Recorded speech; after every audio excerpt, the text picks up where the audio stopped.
This is how I do a magic ring. It is quite a difficult thing to learn as a newbie crocheter, but I promise you once you get it down, you'll be so thankful you did.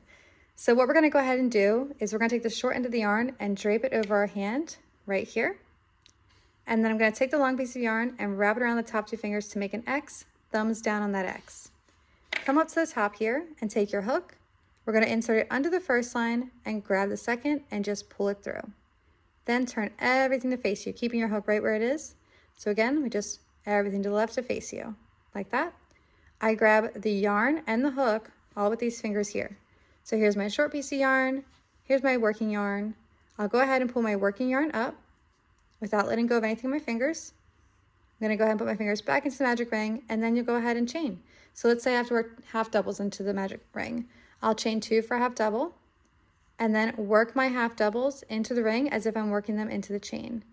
So you'll go yarn over, and then instead of the chain, you're working just right into the ring. Pulling up a loop and just completing your stitches. So you really just have to pretend that this line here is your chain. Keep working all the stitches that you need to.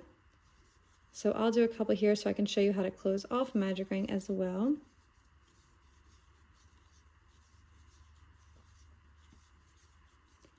All right, so let's say you need that many half double crochets in a circle. Then to close it off, you'll take your short piece of yarn and just go ahead and give it a good pull until that circle closes all the way up. And then to fasten off your circle, most times you'll just go ahead and slip stitch into that stitch there. So let me just work my way into that stitch. And then you'll slip stitch by yarning over, pulling through that stitch and pulling through the first loop on your hook. And that kind of finalizes that round.